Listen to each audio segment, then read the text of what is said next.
ላብ ደምን ያድናል ይላል። ጠንካራ ስልጠና በአጭር ጊዜ ጠላት ታንበረክካለህ።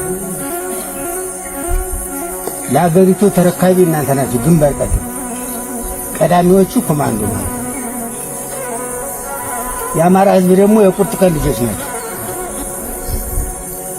በተሰጣላችሁ ኃላፊነት ግዳጃችሁን መወጣት አለባችሁ። ትግሉ እንግዲህ ሀገር አቀፍ ተቀባይነት አግኝተናል።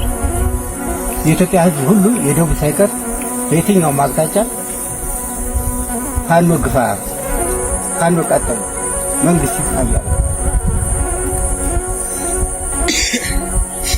የኢትዮጵያ ሕዝብ ብቻ አይደለም የአፍሪካ ሕዝብ እየተቀበለናል። ዓለም አቀፍ እየተቀበለናል። አሜሪካ ሳትቀር የፋኖን ትግል እየደገፈች ነው። በምላሹ ግን ጸረ አማራ ኃይል የሆነው አብይ አህመድ የአማራን ሕዝብ በድሮን እየጨፈጨፈ በጀት እየጨፈጨፈ በታንክ እየጨፈጨፈ ኢኮኖሚን እያወደመ የክልሉ መሰረተ ልማት እያጠፋ ከፍተኛ ውድመት እየፈጸመ ነው። ኦሮሚያ ክልል የሚገኙ 20 ሚሊዮን የአማራ ሕዝብ አንገቱን ደፍቶ ነው ያለው።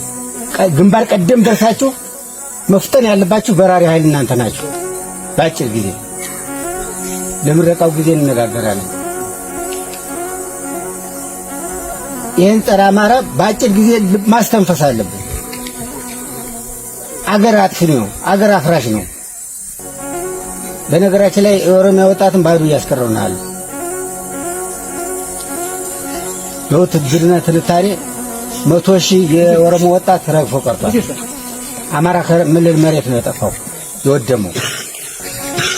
የአማራ ሕዝብ ግን ወዶ አይደለም ቤቱ መጥተው ነው እየገደሉት ያለው።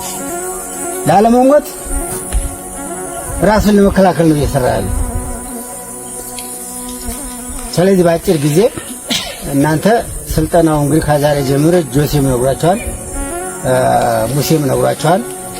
ስልጠናውን ከሁሉ በላይ ዛሬ ሰልጣኝ ናችሁ፣ ነገ አሰልጣኝ ናችሁ።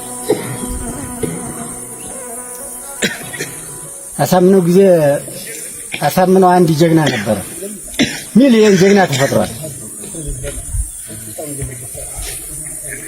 አሰልጣኞች ደግሞ ሚሊዮን አሰልጣኝ ይፈጥራሉ። እናንተን ማለት ነው። ዕውቀታቸውን ተጠቀሙ። ደከመኝ ሰለቸኝ አይቻልም። ሌትም ቀንም መስራት፣ ጊዜውን በስራ ማሳለፍ ያስፈልጋል።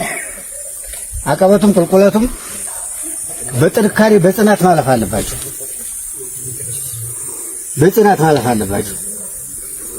የአማራ ልጆች ናችሁ፣ ጀግኖች ናችሁ። ልብ አለ ይታወቃል። ግን ስንፍና እንዳይመጣ፣ መሰላቸት እንዳይመጣ ጠንካራውን ስልጠና ማለፍ አለባችሁ። አሁን በኋላ በእርግጠኝነት እናንተ የምረቃው ጊዜ የተሻለ ተስፋ ታያላችሁ።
Tabii